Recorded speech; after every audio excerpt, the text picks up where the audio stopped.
नमस्कार दोस्तों जम्मू कश्मीर को स्टेटहुड देने के प्रस्ताव को उमर अब्दुल्ला के कैबिनेट की मंजूरी मिल गई है।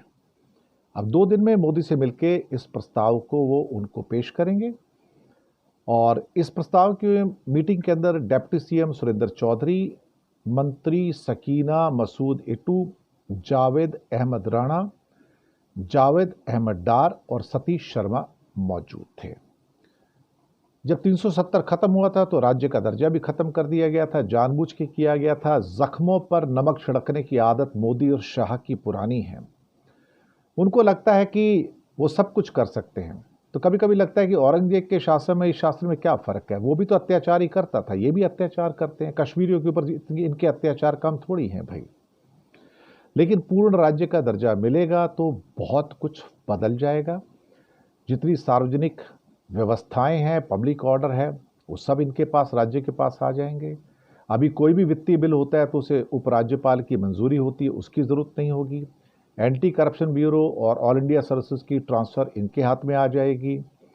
बाकी इसके अलावा जो टैक्स के मामले हैं, ट्रेड के मामले हैं, कॉमर्स के मामले, वो भी इनके हाथ में आ जाएंगे। अभी जो 10% की लिमिट है मंत्री बनाने की, 15% हो जाएगी। और जेल के कैदियों की रिहाई और नेशनल कॉन्फ्रेंस के जो बाकी चुनावी मुद्दे हैं उसको पूरा करने के अधिकार भी इनको मिल जाएंगे। अब एक और याचिका भी लगी हुई है सुप्रीम कोर्ट के अंदर स्टेटहुड दिलवाने की। तो सुनवाई के लिए सुप्रीम कोर्ट अब तैयार हो गया है और उसमें डीवाई चंद्रचूड़ ने कहा कि वे इस पर सुनवाई करेंगे। 10 नवंबर की उनकी भी लास्ट डेट है जाने की। याचिका में कहा गया कि अनुच्छेद 370 पर सुनवाई के दौरान सॉलिसिटर जनरल तुषार मेहता ने जम्मू कश्मीर को जल्द ही फुल स्टेट देने का आश्वासन दिया था, लेकिन मामले में फैसला आने के 10 महीने बाद भी केंद्र सरकार ने इस पर कोई कदम नहीं उठाया है। लेकिन कहीं ना कहीं उमर अब्दुल्ला शायद एक ऐसे मैच्योर इंक्लूसिव लीडर की तरह बिहेव कर रहे हैं जो आज की डेट में नज़र नहीं आता है। एक सबसे अच्छी बात की कि मोदी जी ने कभी भी डेप्टी स्पीकर का पद विपक्ष को नहीं दिया लोकसभा में, क्योंकि उनके मन में इतनी नफरत है, एक्चुअली इतनी घृणा है। लोग कहते हैं वो 3 घंटे दिन में सोते हैं, वो सो भी नहीं सकता आदमी। जिसके मन में इतनी नफरत हो वो सो भी नहीं सकता। वो हर जगह आजकल जाते हैं, बुद्ध की बात है, भगवान बुद्ध की बात करते हैं। भगवान बुद्ध ने कब नफरत फैलाई भाई? भगवान बुद्ध ने कब नफरत का संदेश दिया, घृणा का संदेश दिया? पर मोदी और मोदी की पार्टी तो हर जगह घृणा का संदेश देती है।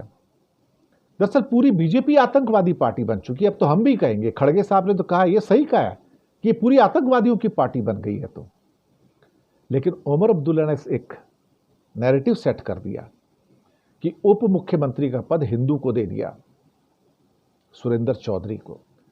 और वही नहीं, जो मोदी नहीं कर पाए उस इंक्लूसिवनेस को दरअसल देखा जाए तो उमर अब्दुल्ला लेके आए और भारतीय जनता पार्टी को डेप्यूटी स्पीकर का पद दे दिया असेंबली के अंदर।